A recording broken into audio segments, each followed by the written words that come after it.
But yeah, as far as Baldur's Gate 3 stuff, it's like, yeah, I thought about it a little bit, but at the same time, it's like, we've got a lot on the plate as is, so I'd rather get what's on the plate done, and then move on from there. True. Plus, there is a... I mean, if DOS does it, he's going... I don't know who he's going to play, because, like, DOS's knowledge of D&D is basically osmosis and whatever I tell him. A little yes, a little no. I mean, yeah, it's like, I pick up stuff here and there for different odds and ends. Like, there's several games that played from the D&D archetypes, but they weren't true D&D. You know, because I was playing Magic a little while ago, and they actually had D&D card packs. Yeah. And it's like, oh yeah, I know half these characters, and it's like, oh, okay, cool. They bring this in, they bring that in. They got their own little special shit. I was playing Magic Arena, just for the record, and I actually enjoy that game. It's just the fact that, like, after a certain point, like, even, like, the deck you like using just gets outmoded by the new decks, and it's like... Yeah, it's the new meta... Yeah, it's the only thing I really don't like about card game systems like that, is that, oh yeah, I'm playing and I really like this deck. Damn it. But, sorry, I missed my super. that's fine. Yeah. But then, yeah, it's like you play long enough, then it's all of a sudden it's like, yeah, that deck you were building that you're really happy with, yeah, now it's outmoded by everything. Yeah, because whenever a card game gets updated, the meta usually changes. And then what was basically good previous meta may not be good current meta. Yu-Gi-Oh's basically the prime example, like, oh yeah, remember when you were playing this game like three metas ago? Yeah. Well, congratulations, you're now outdated and getting beaten by everything else. Oh yeah. Well, I kind of really threw in the towel whenever I went up against a blue deck, and he fucking took like 8 turns in a row and just fucking kept throwing crows at me. Ew, crows are fucking bad little bastards. Yeah, like, because he would take a turn, he would spawn 3 crows, take another turn, spawn 3 more crows. Well, actually, no, he'd spawn 6 crows after that. Take another turn, spawn 12 crows, and then attack. Yeah, and a lot of them crows, there's not much you can do because they're swarming types. No swarming types basically can tear you to pieces. They only do like 1 damage each, but once you're going up against like 20 of them, your air blockers are only so good. Yeah, because like your air blockers can take like probably 2, hopefully 3 of them, but not like a squad of like 20 of these little shits. Yeah, it's like, even if I had fucking enough air blockers to block, say, 20 of them, all you have to do is take another turn, which I don't understand how that fucking card works. It was annoying the shit out of me. Yeah, because I think it had to do with, like, if he mana tapped this... mana tap, if not discard something from hand, he will be able to take an extra turn, but the more stuff he's able to actually add and discard or do the proper mana tap for it, he can continue to have another turn. Oh god, it was fucking ridiculous. It was like, I didn't understand how the card worked, for one, and then two, is like, the fact is, like, I didn't get a turn at all. I was like, alright, this is bullshit. And you know, you're in the middle of a fight, so it's like, oh, you sit there, it's like, you're trying to read the shit on the fly while he's sitting there just keeps taking another turn. It's like, what the fuck, dude? Let me can I have a turn? No. You can have a turn when I'm done with them. Pretty much, because actually I was running a werewolf deck, actually. Of course you were. I liked it, it was a fun archetype, actually.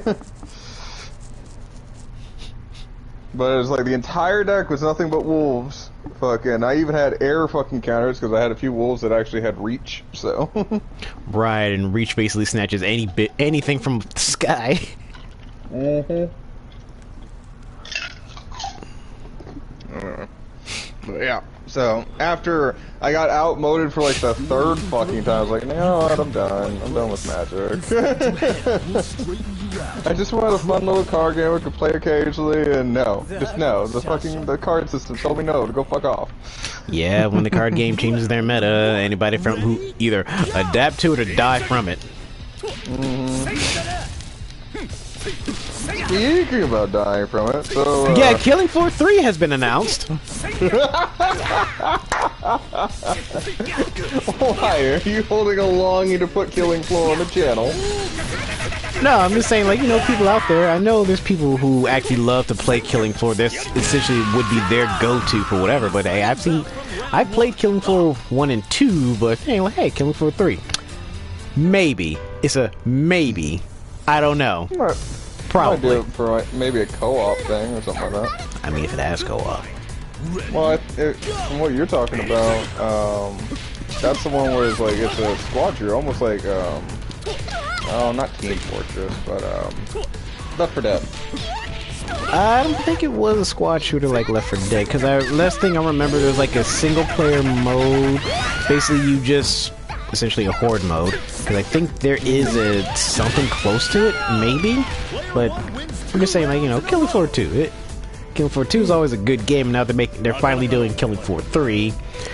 People in that community were just completely ecstatic about it. So, hooray! I don't know, fucking, like, Killing Floor is, like, a fun enough... Well, like, the way I looked at Killing Floor was, like, it looked like a new Left 4 Dead, basically. I know that's not a one-to-one, and that's not what I'm getting at. What I'm saying is, like, it served the same function as Killing or Left 4 Dead in the sense where it's like, oh, well, you're fighting up against this giant horde and you've got a few homies to help you survive. Right, because I know there's basically, depending on the amount of enemies you defeat, add into the amount of points you can get, and those points basically go into your shop where you can basically continue to repair and upgrade your armor, buy weapons, do this, that, and the other thing. Especially, like, I know depending on which mode you're in Killing Floor, you can keep fighting hordes and hordes of enemies until you eventually get killed by them, and that's basically one of those, the big survival modes kind of deal.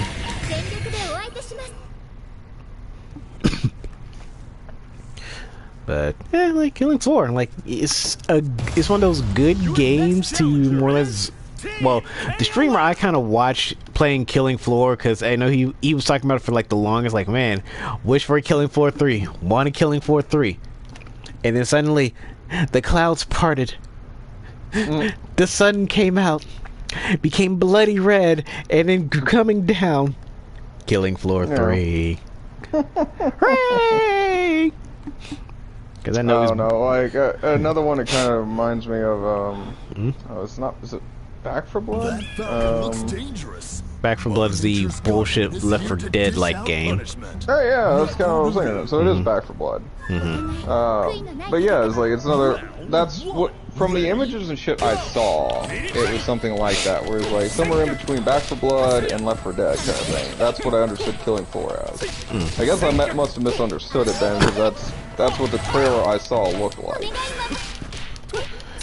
Yeah, because essentially Killing Floor was something that kind of, I wouldn't say rivaled Doom, but was also one of those games that's people like, oh yeah, Killing Floor and Doom 2, like killing demons in the name of the Lord. I don't know, fucking Doom has always held a fucking high regard just because, like, it's got so much fucking heritage behind it. So much heritage, so much memes, so many mods.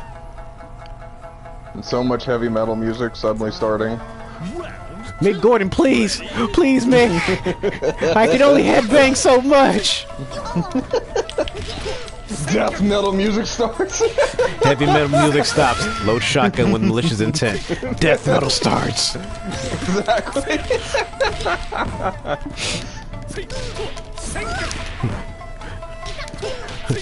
Yeah, speaking of surprise sequels out of nowhere, Turok 3 is getting the remaster treatment.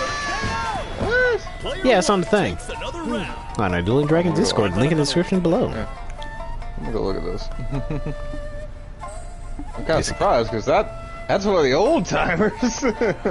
Back in my day, levels of game, like, yeah, it's Turok's 1 through 3 was basically one of those N64 titles. Hold on. I'm looking at it now. So many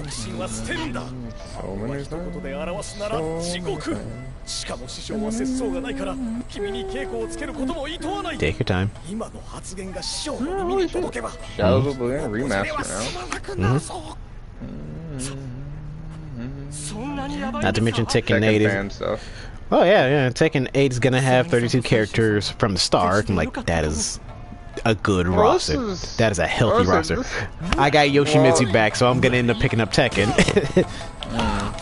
Well, no, because what I'm looking at here is just it says Turok 3: The Shadow of Oblivion remaster. Yeah, that's what I said. Turok 3 is getting a remaster. Oh, I thought you were saying fucking like the entire Turok series was getting a remaster. Oh no, I said Turok 3 is getting a remaster. They did if they did all the entire game remasters, like that'd be great. That'd be great, man. What was it? Cause I played what was it? Turok 2 Dark Sea or some crap like that. The only reason I remember it is like it's the Turok with the broken save system. Turok 2.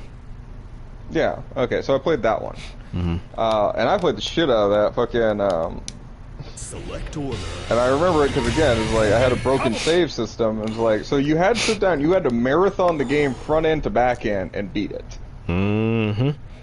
That was the only way to get to it because like no matter what you did, the save function did not work. It really did. Because half the time, and if it did work, congratulations, you had. No. I am dead. No, if you would, no, for the people who actually had the save actually worked. Like, good for you. You had the game that worked. Okay, nope. I can tell you what that is actually. So, weird bit of internet trivia here, but carry on.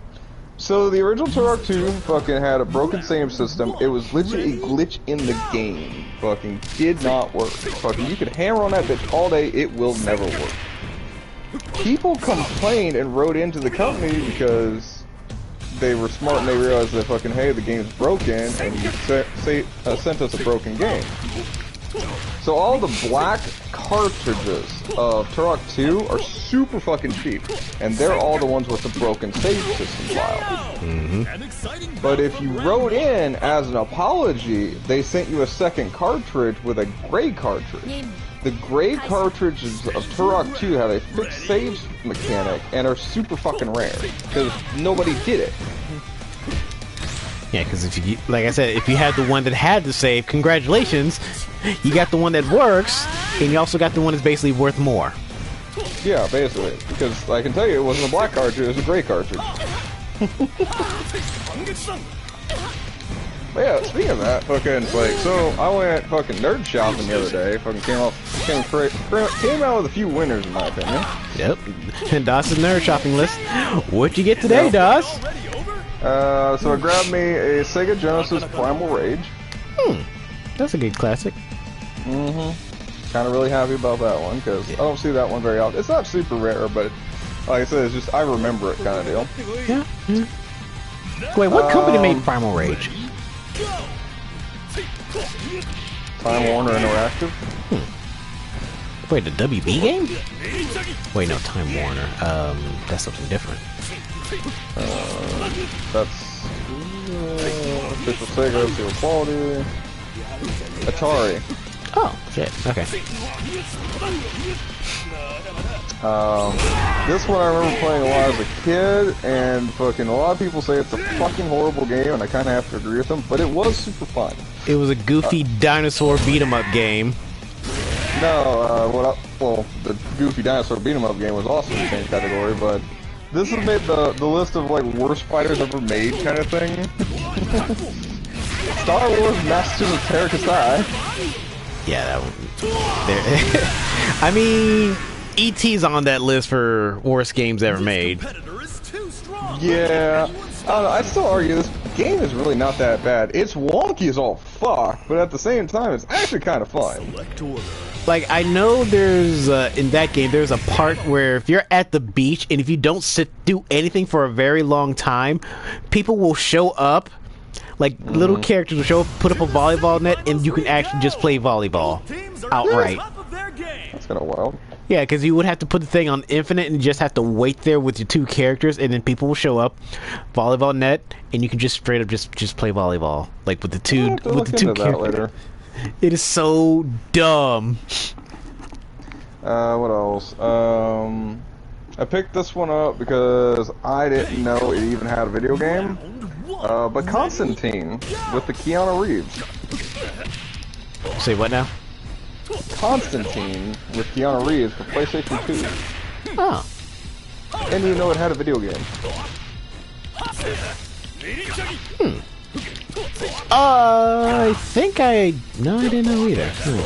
Because anytime I remember Constantine that's not Keanu Reeves is basically the DC property of seeing him anywhere. Yeah. And then the last two is kind of a couple. I found Bionicle for the PS2 as well as Bionicle Heroes. I miss Bionicles. I do too, so it was like, I sit there, I saw those, like, you know what? For a total of $15, I get 2 games for the PlayStation 2? Yeah, I'm down for that. The thing that kind of threw me off, like Bionicles was a great, great Lego concept, because you can make straight up vehicles that would roll properly, versus doing the Lego block things and hoping you have, like, the wheel block. Yeah. But... Well, Bionicles is one of those weird fucking, things that fucking Lego did as like kind of an attempt kind of thing, where it's like, we're not sure how this is gonna pan out. You know, it's basically like we're gonna have Legos, but we're also gonna give them a story, and that's what really sold me. As far as like, hold on, this isn't just play anymore. Now there's actually lore. The lore. Cause like like I had the red one. Out of all the Bionicle sets, yeah, out of all the millions and millions of the Matsutanui toys of Bionicle Legos, because apparently when you can actually get all 6 of them together, 3 out of the 6 you can make the Super Bionicle, yeah, you can make the Super Bionicle. There were 2 different Super Bionicles, and then when they came out the Series 2, from that, you can still do the same thing. Legacies, I think. Yep. And then same thing you can do with Series 3 of the Bionicle toys. I'm like, god damn, alright, you guys know your shit. Alright, where are we going to go from? And then they went to Hero Factory. I'm like, the fuck is Hero Factory? Yeah, I know, and it's like, they also like had not only those 2 games, which I only knew about the one, but they also had some for the Game Boy Advance as well, which those took place more for like the smaller characters kind of things. Yeah, the smaller side characters in the, Bionicle world. And yeah, I think they were like the tribesmen is what they were kind of referred to. They have their own name, but that's basically what they were. They were tribesmen. Yeah. Because I think in one of the Game Boy games, is basically you see how the tribesmen become one of the toys of Matsunui. Yeah, and then like you said, like your red one was the one you had, and the one I fucking like hammered home was actually the white one, because I remember his name was Kopaka, and I really liked his design. Right, yeah, he was the one that, he was always snowboarding on his arc every time. Yes. There's that, and then fucking, like, his mask was unique, compared to, his like, had a all the scope other... on it. Yeah, so it's like, I really like that, so it's like, that's why I ended up fucking, like, he was my favorite.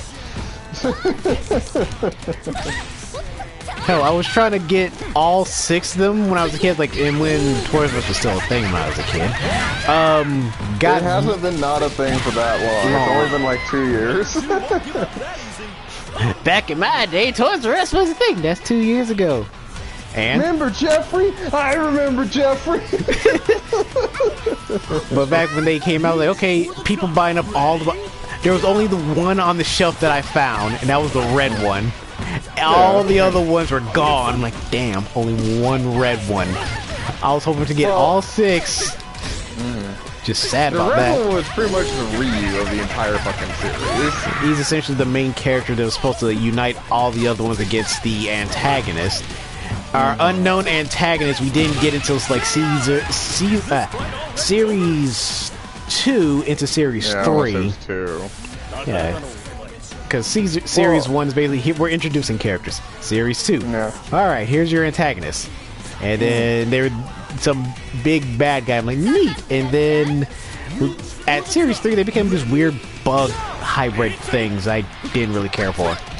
Yeah, well, like, there was also the bug hybrid things that they sit there and, had to fight. They were, yeah, like, you're supposed to fight them because they were, like, they were quote-unquote natural inhabitants of the island, but they were also, like, at the beck and call of, like, the big evil or some crap like that. It was fucking weird. Yeah, and that shit, because then there was also the not Bionicle characters that were something completely different, because I did remember having the one that had like the motorcycle that basically turned into like a super one if you basically take the parts from the motorcycle and just add on to him. Like, that's neat.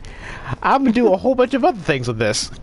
I ended up making the Batmobile for some odd reason. I don't know why. It just possessed me to. I made the Batmobile. When you say that, I also have a fucking Ghost Rider with a fucking motorcycle now. Did you use your Lego Bionicles to make the Ghost Rider?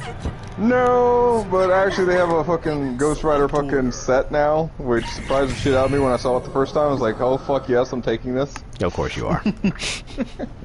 I mean, can you blame me? No. And then that whole... I walk away for 1 minute and I hear shit about Toys R Us. What the fuck is going on? Oh god, Bionicle, I remember that. Yeah, I remember. You remember? Member berries? No, we were talking about my recent fucking spelunking tour at the fucking local retro shop. I got a copy of Bionicle for the PS2 as well as Bionicle Legacies for the PS2. Mm-hmm. Hell, friggin' Bionicle kind of gave way to the Connect toys for Lego, which is essentially you can just make vehicles and other stuff using Bionicle parts and Lego parts. I'm like, that's neat. I wish they kept Bionicle as a thing, because the story was a pretty good concept. Hell, they could have kept going all the way to the Mask of Light, where they got the 7th Toa. His shit was gold, and he actually had my most favorite weapon, a friggin' glaive. That had multiple transformations with it. Yeah. No, fucking like a bunch of the designs, a bunch of the story was actually really good because like they actually fucking put in some effort to fucking make the story and lore fucking work, and it's actually really well done. Yeah. All until they did Hero Factory. Yeah. I mean, what was it? Like in my little comic book collection, I actually have like a complete set of like the Bionicles. Nice. I keep that shit in plastic because I know it's not going to be worth anything to anybody but me, but it makes me happy. I'm pretty sure like $50 worth $50 each now. No, I don't believe that. Hold on. Probably, I don't know, because like I won't say it's either each or in total. Cause like the older, mine's a full set altogether. So you have all the comics thus far. Thus, well, that was made. Set, I guess I should specify. From the first set, okay.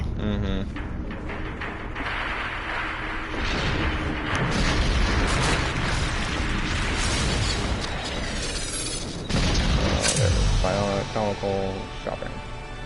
Let's just do a random. Holy shit! How much are they? How much are they worth in total or separate? Alright, so I just like fucking Bionicle by a Farsley, which is the 1-1 kind of thing, fucking in used condition. They're asking $65 for it. For a used condition? Yeah. For one or all of them? It looks like one, if I'm not mistaken. Oh, so they went up then. Yeah, DOS. Yeah. Oh, this is a long book. Okay, no, this is something. This is a book. Okay. Oh, the book, not the comic? Yeah, I'm looking for the comic. Oh, I'm about to say, I'm like, goddamn, like, yeah, they're asking for like almost $70 for just the whole thing. I'm like, alright, DOS, get it. Alright, so this guy. Alright, so this guy has the full set. Like, this goes also past what I have, because he's got Bionicle, the first set, as well as the Montanui set, and Sea of Darkness or some crap like that. I don't know what that is. That's part of the... That's like the ending part of the first set going into the second set. Yeah, okay, so yeah, it goes from Bionicle, Metanui, and then it goes to Ignition. I don't have any of the Ignition. But, yeah. So he's got the full set, and he's asking $200 for the whole set. So you're literally just missing like the one thing for a $200 set. Well, I'm missing off the section, if you will. Yeah. Alright, here's something more comparable to what I have. So this guy has all of fucking the first 6 vintage ones, and he is asking for $45. Oh, that's not bad. Yeah, I was gonna say it's not. My stuff is not that fucking rare. So. I mean, $45 each. That's not bad. No. It's for the full set. Oh, the full set. Okay. Yeah. So yeah, it's not that crazy. I remember Bionicle Heroes on PC. Well, there's actually other Bionicle games for the Game Boy, so. Aye. I just kind of collect weird shit, fucking like kind of like Constantine. I didn't know Constantine had a fucking video game until the other day. Hey, I found a working fuck, what's that the fighting game called? It's made by Sega. Virtual Fighter. Oh yeah. I found a working Virtual Fighter arcade cabinet at a retro shop in my area. Oh dude, that's fucking sick. Yeah, like I put a quarter in it, played it for like a hot minute, but I was technically on the clock making deliveries to Poppy Juan's. They had a delivery there. I'm like, oh, okay, they want this. Alright, cool, I got you. Like, that working cabinet? Yeah. Does it actually work? Yeah. With me with a quarter. I got next. It works. Come on. There we are. ルオンさん、あの人はダメです。すぐにでも別れるべきです。山でひたすら私に原木を転がしてきたり、熊5頭と組み手をさせようとしたり、ほんとろくでもない。